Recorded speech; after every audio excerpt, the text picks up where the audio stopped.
में आप सभी का स्वागत है। मैं हूं सुमित और एक्सपायरी का दिन, जबकि भारतीय बाजारों के लिए आज थोड़ा कमजोर या फिर थोड़ा प्रेशर भरा कह सकते हैं आज देखने को मिला, जहां पे इंडेक्स के अंदर तो बिकवाली थी ही शुरुआत से ही प्रेशर मार्केट्स में, और धीरे धीरे वो ट्रिकल डाउन होते हुए दिखाई पड़ा। 200 अंकों तक की गिरावट एक समय में निफ्टी में आते हुए दिखाई पड़ी। सेंसेक्स में 550 अंकों की गिरावट रही। Mid cap small cap index में भी आज बिकवाली थी। इनफैक्ट चौतरफा बिकवाली आप कह सकते हैं मार्केट्स में देखने को मिली। थोड़ी सी रिस्पाइट एटलीस्ट था स्मॉल कैप इंडेक्स में, जो सेकेंड हाफ तक आते आते वो भी और ईज आउट, मतलब और ज्यादा प्रेशर में आता हुआ दिखाई पड़ा, क्योंकि थोड़ी बहुत कम बिकवाली थी स्मॉल कैप इंडेक्स में। बिकवाली तो आज पूरे बाजार में थी, लेकिन थोड़ी कम बिकवाली जो आपको दिखाई पड़ेगी वो स्मॉल कैप इंडेक्स के अंदर आते हुए दिख रही थी। रियल्टी आज फिर प्रेशर में 3-3.5% बिकवाली यहां देखने को मिली। इसके अलावा आज बैंक्स, एनबीएफसी प्रेशर के अंदर कामकाज करते हुए दिखाई पड़े। बाइंग थी आज कैपिटल गुड्स स्पेस में। एलएनटी को छोड़ भी दे अगर, तो थर्मैक्स में तेजी थी, आज वोल्टैप में तेजी थी, या इस तरह की जितनी भी मिड कैप इंगरसॉल रैंड जैसी कंपनियां हैं, इनमें खरीदारी आते हुए दिखाई पड़ रही थी, एटलीस्ट कैपिटल गुड्स स्पेस से। बाकी आज प्रेशर था एफएमसीजी में, एक बार फिर से दबाव आता हुआ यहां पर भी दिख रहा था। इसके अलावा प्रेशर था रियल एस्टेट में। इनफैक्ट रियल एस्टेट में तो कई कंपनियों में तेज गिरावट पिछले 4-5 दिनों में देखने को मिली है। मिड कैप स्मॉल कैप पे कई नाम जहां प्रेशर में था, पता नहीं कुछ बहुत थोड़ी बहुत या सिलेक्टिव बाइंग जो थी वो एक शुगर के अंदर जरूर देखने को मिल रही थी। मिसाल तौर पर रेणुका में आज फिर अपर सर्किट लगा। वही न्यूज फ्लो जो आई थी खास तौर से इथेनॉल ब्लेंडिंग को लेकर, उसी का एक खबर का इंपैक्ट यहां पर भी आता हुआ दिखाई पड़ रहा था। लेकिन ओवरऑल जो मूड माहौल था आज थोड़ा कमजोर साइड पे ही देखने को मिल भी रहा था। एक मतलब कुछ अलग अलग ग्रुप से अलग अलग रणनीतियां जो बाजार में है, उसके हिसाब से तो ये भी माना जा रहा है कि शायद आज की जो सेलिंग है वो कुछ हद तक ओवरडन है और मार्केट थोड़ा सा रिस्पाइट लेता हुआ दिखाई पड़ सकता है। यहां से कुछ जानकारी मान रहे हैं कि नहीं, बाजार में अभी बिकवाली का दौर शायद बनता हुआ दिखाई पड़े और मार्केट वीक ट्रेजेक्ट्री में है। डेरिवेटिव के आंकड़े तो ये कह रहे थे कि 17,800-700 के लेवल्स जो है वहां पर एक मेजर पुट राइटिंग है, तो ऊपर की तरफ आप 18,000 तक तो एटलीस्ट पुल बैक देख ही सकते हैं। उसके बाद 18,000 के ऊपर एक बढ़िया शॉर्ट कवरिंग की उम्मीद आप लगा के चल सकते हो। तो ऐसे बहुत सारे मिले जुले थॉट्स मार्केट में हैं। बढ़िया मूव आज नायका में रहा, 200 अंकों की गिरावट, लोअर लेवल से 200 अंकों की रिकवरी आते हुए दिखाई पड़ी। जोमैटो में दिखाई पड़ा, नंबर्स के बाद यहां पर भी शेयर चलता हुआ दिखाई पड़ा। तो ऐसे बहुत सारे ट्रिगर्स और इंडिविजुअल स्टॉक्स यहां पर मूव देखने को मिल रहा था। अच्छा, अब चलते हैं और शुरुआत करते हैं सवाल जवाब के सिलसिले की। सबसे पहला सवाल, sir, being a peer of Happiest Mind, should we subscribe latent view analytics as it's already oversubscribed? Malik साहब, ये बात सही है कि छोटा आईपीओ है, सब्सक्रिप्शन ऑलरेडी तेजी हो चुका है। 63 गुना मैंने देखा था, जो 53 गुना रिटेल का हिस्सा सब्सक्राइब हुआ था। तो इतनी बड़ी सब्सक्रिप्शन के बाद आपको मिलेगा कुछ खास है नहीं इसमें। कोशिश कर सकते हैं लिस्टिंग गेन के लिए, तो एटलीस्ट देख ही सकते हैं। ब्रोकरेज हाउसेस तो यही मान रहे हैं कि लिस्टिंग गेन के लिए आप यहां पर अपना व्यू बना सकते हैं। बाकी की सिचुएशन देखी जाएगी जैसे जैसे इस कंपनी से रिलेटेड इवेंट्स होते अनफोल्ड होने शुरू होंगे। लेकिन एज ऑफ नाउ तो आप अप्लाई कर सकते हैं, लेकिन चांसेस कम है कि मिले आपको ये। बीएचईएल 5,000 शेयर 65 रुपए, क्या करूं? पांडे साहब, बने रहिए। मतलब नंबर तो कमजोर थे, ब्रोकरेज हाउसेस के टारगेट्स पे आपने सुनी लिए होंगे, 28 रुपए, 34 रुपए, 38 रुपए, ये टारगेट्स आ रहे थे। लेकिन एक बड़ा इंटरेस्टिंग व्यू कल एक एचएनआई से बातचीत के दौरान निकल के आया। उन्होंने बात साफ की, कंपनी का एक जो मेजर प्लांट है, मतलब एक प्लांट है जहां 60-70 लोग, 80 लोग काम करते हैं, उस प्लांट की लैंड बैंक की वैल्यू ही करीब करीब 1,000 करोड़ के आसपास आती है, जो इस कंपनी की मार्केट कैप से बहुत दूर है नहीं। तो कंपनी के पास असेट बहुत है, लैंड वैल्यू बहुत है, इतनी इजीली इसकी असेट वैल्यू को अंडर रेट नहीं किया जा सकता। बने रहना ज्यादा बेटर है। आप समय दीजिए, आपको पैसा बन सकता है। यहाँ पर वीक हैंड्स को शायद निकालने के बाद ये शेयर दोबारा चले, तो अकॉर्डिंगली आपको यहाँ कॉल लेनी होगी। अगर एपेटाइट है आपका और लंबी अवधि का है तो आप जरूर बने रहिए। Olectra Greentech long term view, new buying करना है तो कौन से लेवल पर बाय करूं? अल्पेश साहब, वैसे तो इस कंपनी के बारे में बहुत कुछ अच्छा मैंने सुना नहीं है। पहले इस कंपनी का नाम कुछ और होता था, इन्होंने मेरे ख्याल से ग्रीन मैक इंफ्रा, ये शायद कंपनी का नाम होता था, जो बाद में ओलेक्ट्रा ग्रीन बन गया।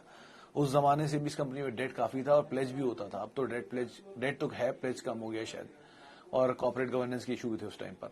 अब मतलब आप ट्रेडिंग पॉइंट ऑफ व्यू से, medium term point of view से लेना चाहते हैं तो आपकी कॉल है, कि नंबर तो ठीक आए थे इसके आज, लेकिन लॉन्ग टर्म के लिए जरा देख संभल कर इसमें एक बार पूरी इसकी जांच पड़ताल कर लें शुरू से लेकर आखिरी तक, उसके बाद इसमें एंटर करें, ज्यादा बेटर है। क्योंकि कैपिटल ब्लॉक करना और रिस्क लेना इस तरह के स्टॉक के लिए ठीक नहीं है, तो आप उसको देखकर ही कॉल लीजिएगा। यहां पर अच्छा जी, आगे बढ़ते हैं। Amar Raja battery, SpiceJet, Premchand Singh साहब, आज ही एक लिस्ट मैंने ट्वीट की थी, वो शेयर जो 30% नीचे अपने हाई से, दोनों का नाम उसमें, अमर राजा बैटरी का भी और स्पाइस जेट का भी।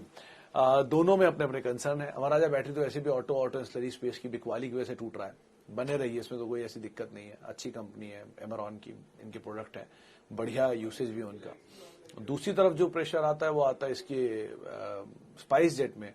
नंबर्स कितना तेज रिवाइव करते हैं उस पर डिपेंड करता है, और गोइंग फॉरवर्ड आंकड़े कैसे रहते हैं। लेकिन हाँ, ऑलरेडी लोअर लेवल से कुछ चला भी है, थोड़ा वेट कर सकते हैं दोनों में।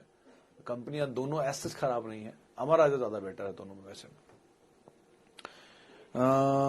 मिंडा इंडस्ट्री पे सौरभ साहब अभी वेट करिए, क्योंकि अभी आज नंबर आए हैं, तो नंबर्स के बाद क्या ब्रोकर हाउसेस के व्यूज आते हैं उसको देखना होगा। नंबर तो ठीक दिख रहे थे, मिले जुले से नंबर थे, क्योंकि प्रॉफिट का आंकड़ा बड़ा था, लेकिन स्टॉक ने एकदम से रिएक्शन दिया था निगेटिव की साइड पे, तो शायद मार्जिन में कुछ प्रेशर था। तो इसलिए वही नंबर्स पे क्लैरिटी आने दीजिए, उसके बाद यहाँ कॉल लेना ज्यादा बेटर होगा। लॉरस लैब, हर्षद साहब, बहुत बड़ी तेजी के बाद ये स्टॉक आप पकड़ रहे हैं। मतलब मुझे याद है 250 रुपए होता था ये स्टॉक प्री स्प्लिट, उसके बाद 2500 गया, वहां स्प्लिट आया, फिर 600 गया, वहां से टूटने के बाद आपने 400 रुपए में लिया, तो अभी बहुत ओवर वैल्यूड है। तो अगर फार्मा की बिकवाली में नीचे आ भी रहा है तो आने दीजिए और समय दीजिए, एक लेवल पे आके तो बिकवाली कहीं थमेगी, उसके बाद इस पे कॉल लेना ज्यादा बेटर रहेगा। 24 hour running sector to invest, 24 hour running sector to invest. Subin साहब, कुछ समझ में नहीं आया मुझे वैसे ये बात, लेकिन एफएमसीजी 24 घंटे चलता है, और फार्मा 24 घंटे चलता है, क्योंकि आप दवा और खाना तो रहेगा ही हमेशा, चाहे कोई और चीज रहे ना रहे, तो इसीलिए आप इसमें हमेशा रह सकते हैं। अब डिपेंड कि इसमें भी आपने क्या चुना है, अच्छी अच्छी कंपनियां हैं जिसमें आप बने रह सकते हैं। HUL एफएमसीजी मेजर सबसे पहला नाम तो यही आता है, फाइजर, नोवार्टिस, एमएनसीज, ये फार्मा की, प्लस मेजर होल्डर्स लाइक सन फार्मा, डॉक्टर रेड्डी, डीवीस, इनको आप नहीं भूल सकते। तो इस तरह के कंपनी को चुनाव आप क्या करते हैं उस पर डिपेंड करता है, लेकिन अदरवाइज तो यही दो सेक्टर हैं जो कि 24 घंटे रहते हैं। बाकी आपकी बात जितनी मैं समझ पाया उसके हिसाब से जवाब है। आगे बढ़ते हैं। और टाटा स्टील ग्रासिम एंट्री कब सही है? सर, टाटा स्टील के नंबर आ जाएंगे तब, और ग्रासिम के नंबर कल आएंगे तब, उसके बाद क्या ब्रोकर हाउसेस के व्यू आते हैं तब आप टिप्पणी करें, ज्यादा बेटर है। अभी इनको कुछ मत देखें, अभी वेट करें। अच्छा जी, Tata steel and Tata communication which is best for long term? Sir, Tata steel cyclical है, टाटा कम्युनिकेशन अपने लोज के आसपास है, तो सिचुएशन फिलहाल तो टाटा कम्युनिकेशन के फेवर में मुझे ज्यादा दिख रही है, और दोनों अच्छे ग्रुप की हैं, तो उसमें तो कोई इशू नहीं है। टाटा स्टील के केस में आज नंबर के बाद बहुत कुछ डिपेंड करेगा, कैसी री रेटिंग होती है स्टॉक की, और 16 तारीख को इनके टाटा स्टील BSL का भी मर्जर होना है, तो वो कारोबार भी मर्ज होगा, तो उसकी यूनिट्स भी ऐड होंगी कंसो बिजनेस के अंदर बेसिकली। लेकिन ओवरऑल ज्यादा बेटर सिचुएशन सो फार टाटा कम्युनिकेशन दिख रही है, एटलीस्ट मीडियम टर्म में। बाकी समय हिसाब से इसमें कॉल ली जा सकती है। अच्छा, आगे बढ़ते हैं। Any other place to follow your advice in our country? Twitter is banned. I like to follow your advice, please. Dhananjay साहब, ट्विटर बैन है तो आप इंस्टाग्राम पे मैसेज कर दीजिएगा, वहां भी मैं कुछ बात तो आपसे कर ही सकता हूं एटलीस्ट। अच्छा, आगे बढ़ते हैं। कैडिला ले सकते हैं क्या शॉर्ट टर्म, लॉन्ग टर्म के लिए? मयूर साहब, कैडिला लॉन्ग टर्म के लिए तो ठीक कंपनी है, ऐसा कोई इशू नहीं है, बट कैडिला में आपका लॉन्ग टर्म मतलब लॉन्ग टर्म ही हो, ये 2-4 या 6 महीने की गिरावट के बाद आप घबराएं नहीं। एटलीस्ट फार्मा में बहुत अच्छी स्टोरीज अभी पेंडिंग है, जिस तरह की कंजम्पशन ड्रिवन स्टोरी है इंडिया की, उसी तरह का फार्मा का ग्रोथ भी होना ही चाहिए, ऑब्वियसली बात है। तो मतलब लाइफस्टाइल डिजीजेस बढ़ रहे हैं, प्रॉब्लम्स बढ़ रही हैं, तो ऑब्वियसली बात है फार्मा की ग्रोथ भी होनी चाहिए, तो अकॉर्डिंगली आपको कॉल लेना चाहिए। कुछ अच्छी कंपनियां हैं फार्मा में जिन पे आप दाम लगा सकते हैं, कई समय के लिए, लंबी अवधि के लिए, लंबी मतलब रियली लंबी अवधि के लिए आप पैसा डाल सकते हैं। अच्छा, एक बड़ा इंटरेस्टिंग सवाल आया था बीच में, कहां गया?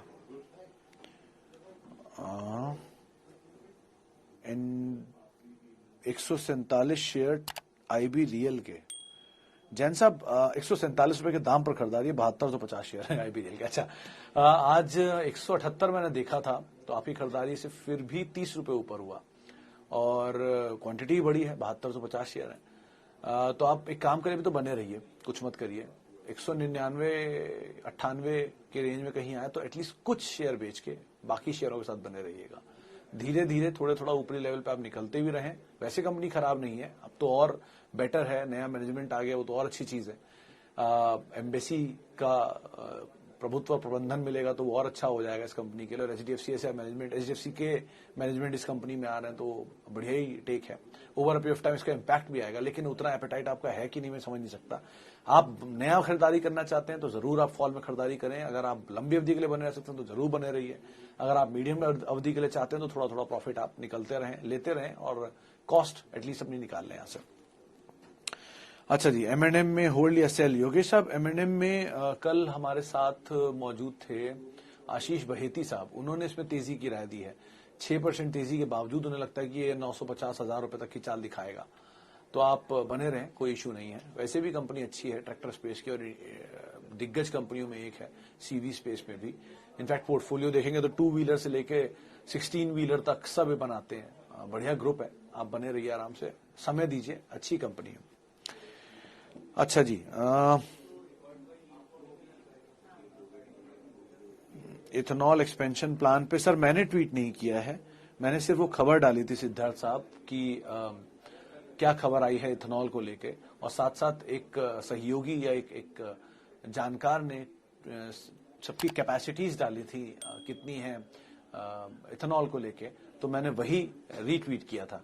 और मैं सिर्फ जानकारी रीट्वीट करता हूं सर, मैं कोई भी कॉल्स कभी रिकमेंड नहीं करता ट्विटर पर किसी भी तरह से, सिर्फ एडवाइस कर सकता हूं लेकिन मैं रिकमेंड नहीं कर सकता। अच्छा, 28% profit in ITC, should I switch to HUL, new entry. Patel साहब, पता नहीं, मैं आई बैक टू डिफर, थोड़ा गलत भी हो सकता हूं मैं। आप नया अगर निवेश करना चाहते हैं तो क्यों एग्जिस्टिंग निवेश से निकलना चाहते हैं? वो पैसा तो सेव ही हुआ है ना, नया पैसा सेव कर लीजिए। और HUL भी कोई खराब कंपनी तो है नहीं, देश की सबसे बड़ी FMCG कंपनी है, इंडिया की 5वीं सबसे बड़ी कंपनी है।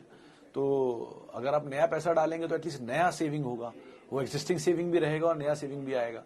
28% प्रॉफिट आपको आईटीसी में है, 2 बार डिविडेंड देगा, वो प्रॉफिट और बढ़ेगा आपके लिए। और HUL जैसी कंपनी में भी आपका नया इन्वेस्टमेंट आ जाएगा, तो आपका पोर्टफोलियो बढ़ेगा ही। इंस्टेड ऑफ एक से निकल के दूसरे में जाने के बजाय नया पूंजी डालिए, थोड़ा ज्यादा बड़ा पोर्टफोलियो हो जाएगा। लेकिन अगर ऐसा नहीं कर सकते हैं तो आप ये जरूर कर सकते हैं कि HUL भी इक्विवेलेंट गुड FMCG कंपनी है, दोनों में 50-50 या 70-30 का रेशियो एटलीस्ट आप मेंटेन कर सकते हैं। ओके, अब हमने बात कर लिया आईटीसी पे। केनरा बैंक 230 पे बाय और वेट। सर, केनरा बैंक पे टेक्निकल कॉल ज्यादा बेटर रहेगी, नंबर तो ठीक थे इस क्वार्टर के, लेकिन अदरवाइज फिर भी PSU बैंकिंग बास्केट में PNB ज्यादा बेटर दिख रहा है, situation wise, number wise. BOB, PNB, इनको आप देखिए, केनरा के कंपैरिजन में ये मीडियम टर्म में एटलीस्ट गेन दे सकते हैं। लॉरस लैब पे हमने बात कर ली, केनरा बैंक पे हमने बात कर ली। शिपिंग कॉर्पोरेशन पे सर यादव साहब, आज ही एक अभी ट्वीट किसी का मैं देख रहा था कि बाल्टिक ड्राई इंडेक्स में एक बहुत तेज गिरावट आई है। बाल्टिक ड्राई इंडेक्स वो इंडेक्स होता है जो कि शिपिंग रेट्स को वो ग्लोबली डिसाइड करता है, और उसमें तेज गिरावट है, यानी कि रेट्स टूटे हैं, रेट्स टूटेंगे तो इनके लिए भी इम्पैक्ट आएगा। लेकिन having said that, shipping corporation of India को एक ही ट्रिगर से आप खाली होल्ड कर सकते हैं कि इसके पास असेट बहुत है, जिसके पास भी जाएगा उसको वैल्यू अच्छी देना चाहिए। अब किस तरह का विनिवेश होता है, बिकेगा कैसे बिकेगा, ये सब over a period of time depend होता है। लेकिन हमेशा की तरह सरकारी कंपनी में एक ही बात मैं बोलता हूं, कोई भी तेजी में आपको ऊपर स्टेक सेल होता दिखाई पड़ेगा ही पड़ेगा। तो बहुत लॉन्ग टर्म नहीं, मीडियम टर्म के लिए आप इसे जरूर देखिए, लेकिन लॉन्ग टर्म के लिए आपको ये हमेशा याद रखना ही पड़ेगा, कोई भी तेजी सरकार की तरफ से हिस्सा बिक्री आ जाएगा और वो कंपनी के लिए ट्रिगर रहेगा, क्योंकि डिस्काउंट पे ही हिस्सा बिक्री होती है, कभी प्रीमियम पे जल्दी हिस्सा बिक्री होते हुए नहीं दिखती है। अकॉर्डिंगली आपको कॉल लेना होगा। अच्छा, एक आखिरी सवाल और लेता हूं, वो होगा Aarti industries versus SRF, long term और any other chemical stock to buy. Mittal साहब, आप हमेशा वर्सेस वाले सवाल बहुत पूछते हैं। खैर, आरती इंडस्ट्रीज की हिस्ट्री पुरानी है, मतलब one of the oldest chemical company है इंडिया की, और SRF भी भरतराम सरतराम ग्रुप की कंपनी। दोनों कंपनियां अच्छी हैं, SRF ज्यादा भागा हुआ है, आरती कम भागा है। SRF के इसमें बोनस एडजस्टमेंट है, तो स्टीम है इससे रिलेटेड, वो अब सेटल होगी, उसके बाद ये शेयर चलेगा। लेकिन आरती थोड़ा बेटर साइड पे पोजीशन दिख रहा है प्राइसेस के मामले में, और अच्छी कंपनियों में जुबिलेंट इंग्रेविया ठीक दिख रहा है, सुदर्शन केमिकल ठीक दिख रहा है, अतुल ठीक कंपनी है, लक्ष्मी ऑर्गेनिक्स ठीक है, लेकिन नंबर एक क्वार्टर के और देखने पड़ेंगे। पिछले क्वार्टर के बहुत अच्छे थे, ये क्वार्टर के थोड़े ढीले आए हैं, तो एक क्वार्टर का नंबर देखने के बाद आप इसमें कॉल लीजिएगा। इतनी कंपनी आपको बता दी गई है।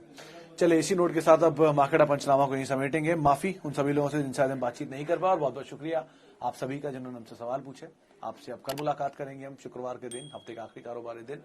तब तक के लिए आप मेरे साथ जुड़ सकते हैं @सुमित रिसर्च, मेरा ट्विटर हैंडल है।